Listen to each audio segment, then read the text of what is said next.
Hi, sweeties. How are you doing? Welcome to Naya. I'm saying Naya. Thank you so much for the support. Hope you are good.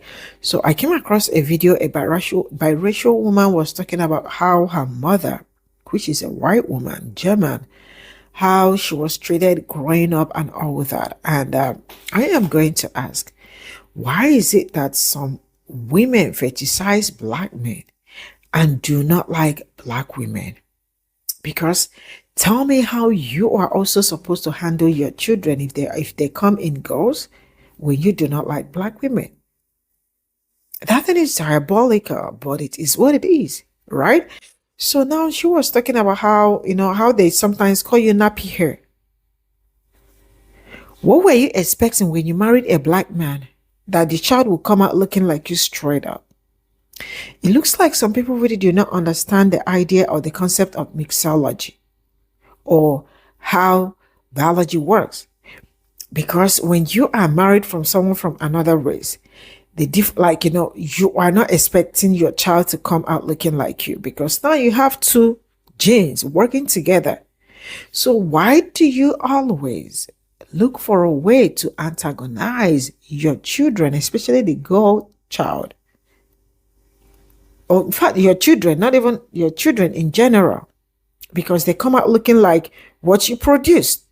And you are mad that the hair is nappy, the eyes are bulky, when you should be looking, have green eyes, blue head, green nose.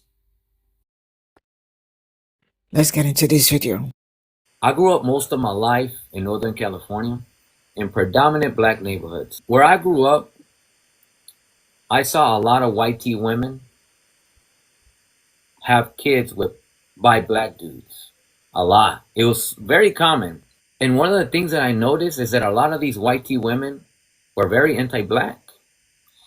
A lot of people think that just because you marry somebody of another race, that you're not racist.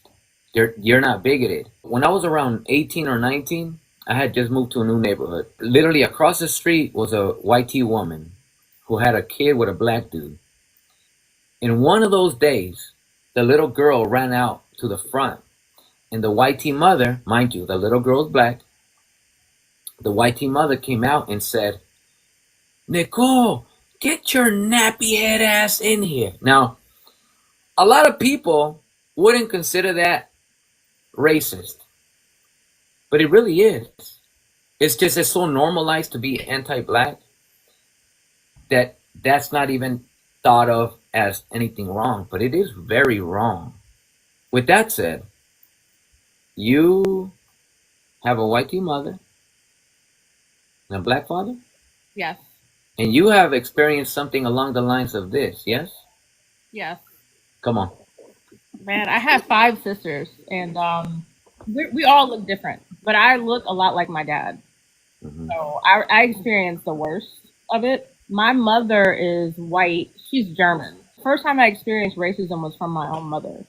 And it was when she was upset with us most of the time. So just like that little girl's mom was kept yelling at her to come in the house, she's probably frustrated with her. Like most white tea people, they when they become frustrated and upset, the racism emerges. The mask falls off and it comes out. So Hmm. when my mom was angry, she'd be like, "You little N word, B words." Oh. Yeah, that if you know what I mean. Hmm. That is a very, very derogatory term. So that shocked me to the core. I think I was like 6 or something when I first heard that. Imagine being that young, you know? By your own mother, the person Yeah. that gave birth to you. Right. And it was very conflicting because my mom took very good care of me. She was a housewife and I know she loved me, but I could see the racism, so it was just very confusing. In your opinion, do you think that she was intentionally being racist? I think she was trying to inflict harm on us because she was frustrated. And so yeah, I think a little bit of it was intentional. Like, I'm angry at you, so I'm going to let you know how I really feel, or I'm going to let you know that I'm superior, or this is what you really are. Even though you're my daughter, this is how I look at you, Hmm. kind of. So, Was your father around? yes, my parents were married for 50 years. Okay. Did your father at any time hear your mother call you a little? NB? Yeah, I think he heard her a few times say it, and he got angry with her. So, and then some. I mean, a few times he got angry with her, and then other times he didn't say anything. So, Wow. yeah. Okay, so I know that you said you were only around 6 when you first experienced it. Yeah. I don't expect you to necessarily remember exactly how it felt, but do you remember how it felt to be called that by your mother? Yeah, I know. By the age of 6, unfortunately, I knew what that meant. So, Oh, yeah. um, I've heard it before. I've seen the movies, you know, Yeah, yeah. Oh, yeah, of course, of and course. yeah, I was hurt, and I was just like, that's when I first started to build a rift between me and my mom. I was a daddy's girl to the core Yeah. because of that. Did it affect your relationship between you and your father knowing that he heard her say this and he didn't do anything about it? There was a lot of domestic abuse in my household, so I don't know what he was doing, but I know that they did not get along a lot. They did not, you know. It is very hard for interracial couples to get along. They have the highest divorce rate. Hmm. Interracial. Yep. And Facts. facts. And people think they glamorize it so much, but it is very hard to be as a biracial person. It is very hard to be raised in two different races, two different cultures. I wouldn't wish that on anyone. It's hard. I don't recommend it. I don't recommend mixing. Let me ask you this question.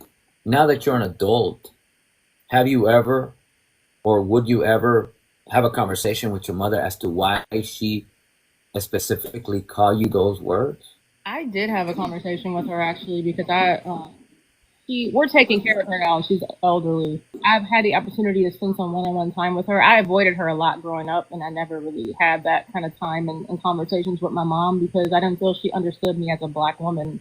Yeah. She just denies it still. She's like, I didn't mean that. I was just upset. You know, I love you.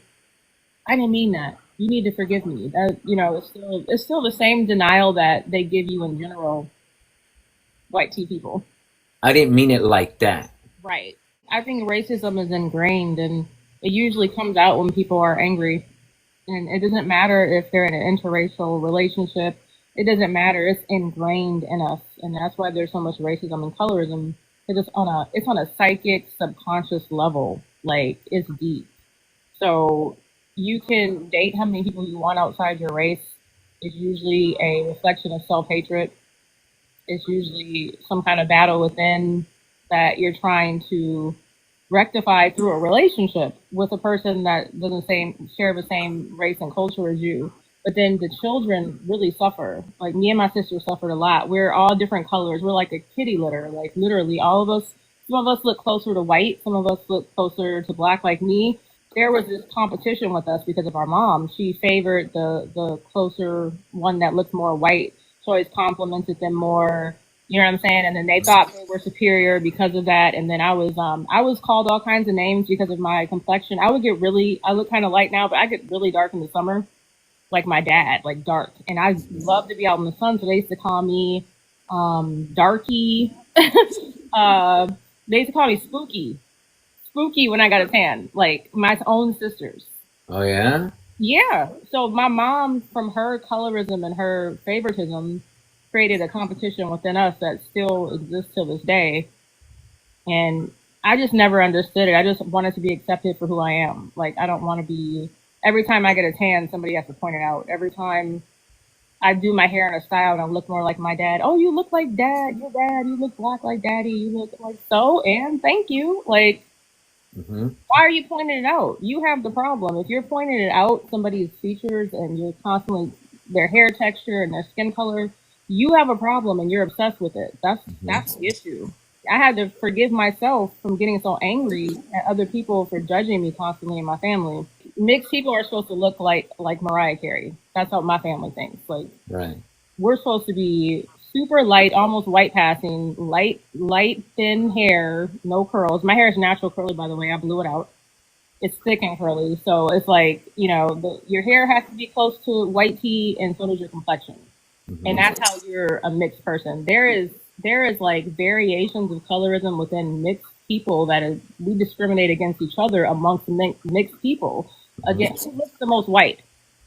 If Yeah. you look the most white, you're the most beautiful. Hmm. Like, I've had black men ask me, like, you're mixed, but you don't look mixed enough. Dated non-black man, they said nothing about my complexion, nothing about my hair, nothing. They just said, oh, you're beautiful. That's it. I date black men, I experience the same childhood trauma over and over again. I don't look like Alicia Keys or Mariah Carey. Sure. Or Vanessa Williams, you know? Sure. So that's all I wanted to say. Like, it's a lot of layers to this. There's a person some years ago that told me something along the lines of, in order to solve racism, we all need to just mix. And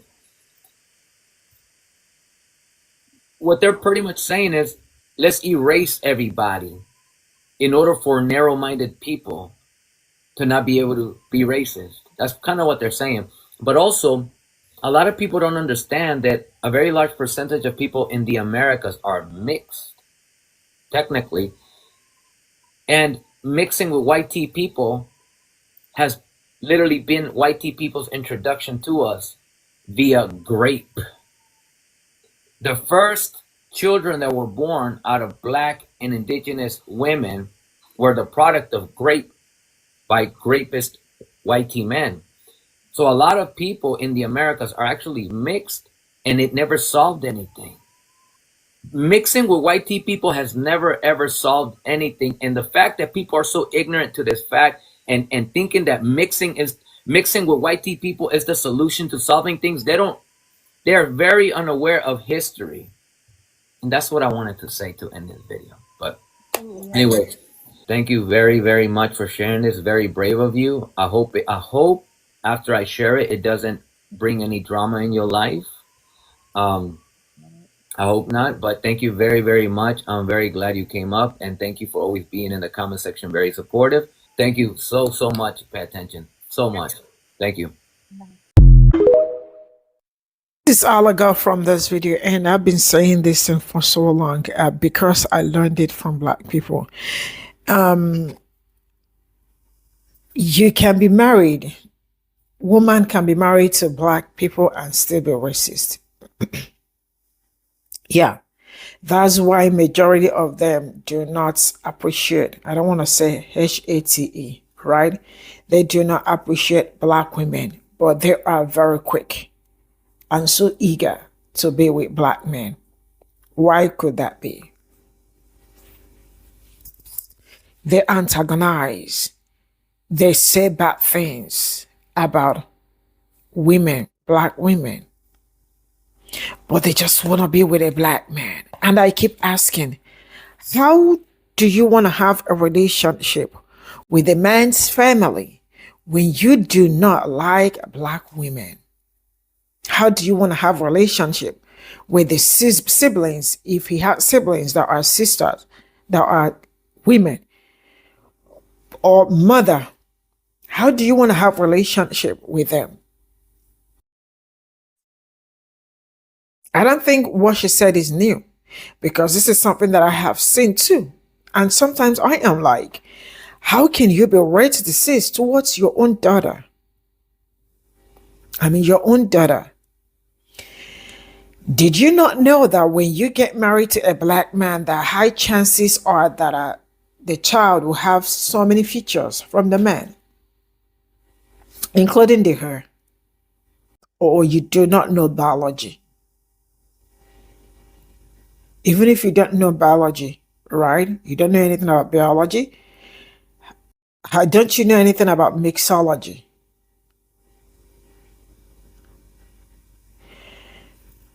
The reality is that I feel that they knew, but some of them is just fetishization.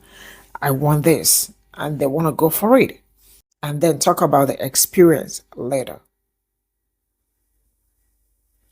Because let's assume, this is me assuming that I am getting married to a white man, right?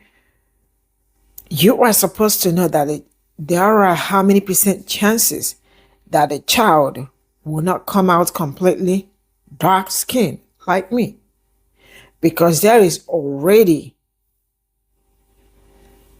a lot going on. I'm just going to stop there. And then the baby comes, the hair is somehow right? Maybe a little bit silky with a lot of coils, because the baby is taking my gene and also taking the father's gene, right?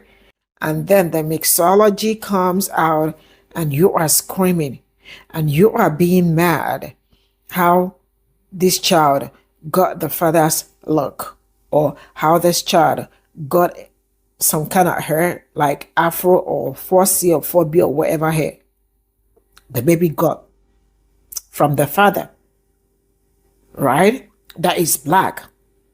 And you are screaming. You are going wild because you don't know how to maintain the baby's hair. Did they not tell you? Or did you not know that there will be challenges marrying the opposite, like, someone from another race?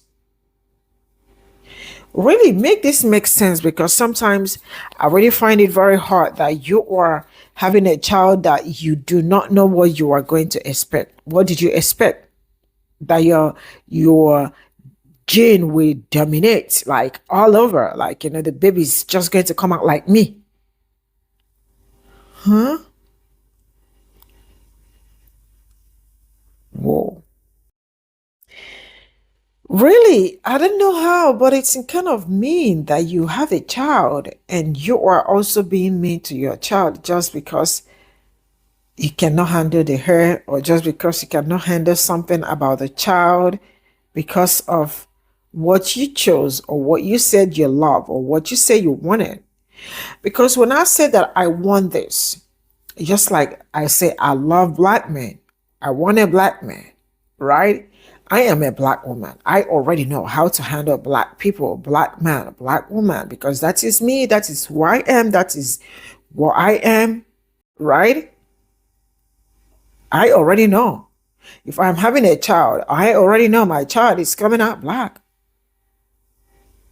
I already know my child is going to have 4C hair.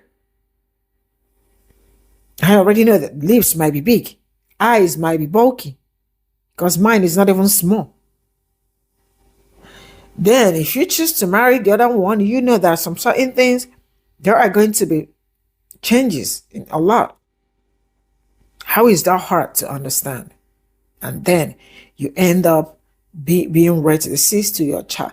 Now, I keep telling them also proximity to, because some of them end up speaking on black issues and all that. Proximity to blackness does not also mean that you are black. You are not black.